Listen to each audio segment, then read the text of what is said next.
Djetinjstvo. Moje lijepo djetinjstvo. Svakog detalja se rado sjećam.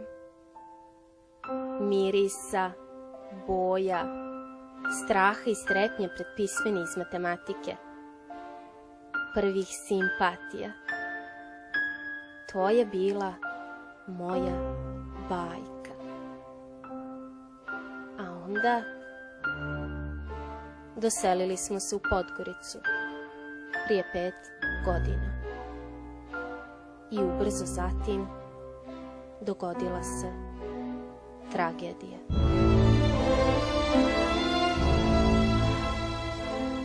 Stradali su mi roditelji i brat. Od tada živim kod ujaka, u njegovoj porodici.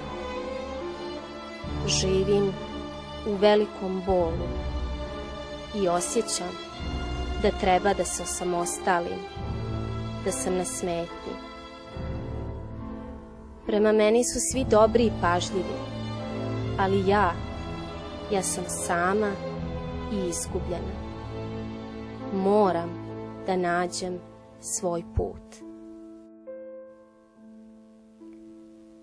Moju turobnu samoću presjekao je telefonski poziv Balše iz Bijelog Polja, druga mog pokojnog brata. Rekao mi je da se raspitivao za mene. Pozvao me u hotel Crna Gora na kafu, jer je tu nekim poslom. Brinula sam hoćemo li se prepoznati. Na ulazu u restoran hotela odmah sam prepoznala momka koji me je čekao raširenih ruku. Balša nije štedio riječi, obasipajući me komplimentima. Kako sam porasla, kako sam ljepotica i kako me je baš takvu zamišljao. Objasnila sam mu da planiram da upišem fakultet, a da uskoro treba da počnem da radim kod kume u butiku za školarinu i da ću se potruditi i da radim i da studiram. On me je sa čuđenjem gledao. On mi nije bio zamjena za brata, za mog Đorđa, nije mogao u mojoj duši da zauzme njegovo mjesto, niti je mogao da zaliječi moju ranu. Ali osjećala sam prema njemu istinsku ljubav. Naravno da sam imala neograničeno povjerenje u njega, što je bilo jasno. Da bi na moje iskrene izlive radosti i povjerenja Balša tražio da dokažem da je tako. Dokaz je trebalo da bude moje prihvatanje ponude, da uz njegovu pomoć promijenim život, da zaradim mnogo novca.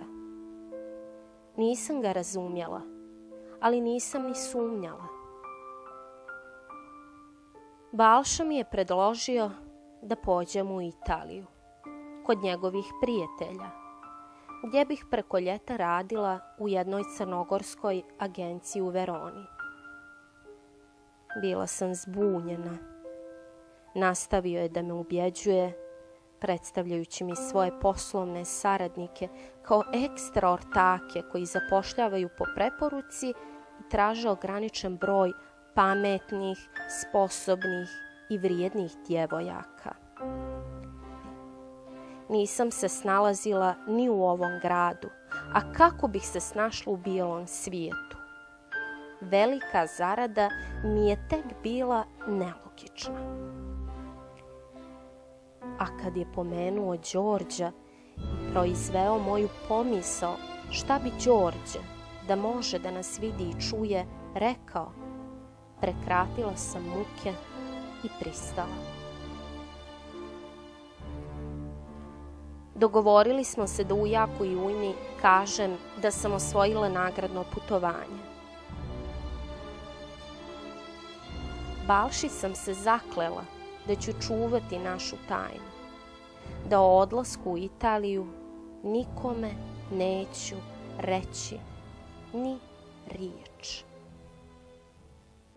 Tog jutra pozdravila sam se sa ujakom i ujnom, u nadi da će mi nekad oprostiti ovu laž i da će biti ponosni na mene jednog dana. Plakali su kao da se opraštaju sa mnom zauvijek. I ja sam plakala. Oni su mi bili sve, a neki čudan osjećaj govorio mi je da ovo ne sluti na dobro. O, zašto onda nisam znala da oslušnem svoje osjećaje i slijedim zdrav razum? Ali bila sam mlada i naivna, a njemu sam vjerovala kao svom pokojnom Đorđu. Tog jutra Balša me je čekao na stanici, nasmijan i raspoložen kao i onog dana kad smo se vidjeli. Bio je to osmijeh koji obećava. Čak sam od djetinjstva potajno gajila najnježnija osjećanja prema njemu. Mislila sam da ćemo zajedno osvojiti svijet i da mi se pored njega ne može dogoditi ništa loše. Njegov drug je vozio kombi u kome sam bila sa još 9 djevojaka. Rekli su da najprije treba da ručamo u jednom lokalu na periferiji Podgorice i da tamo sačekamo još nekog. Predale smo im sva dokumenta radi kontrole kako su nam objasnili.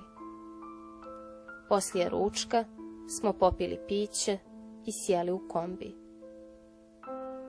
Bilo mi je jako loše od jake vrtoglavice i čim sam sjela, odmah sam izgubila svijest ili sam zaspala.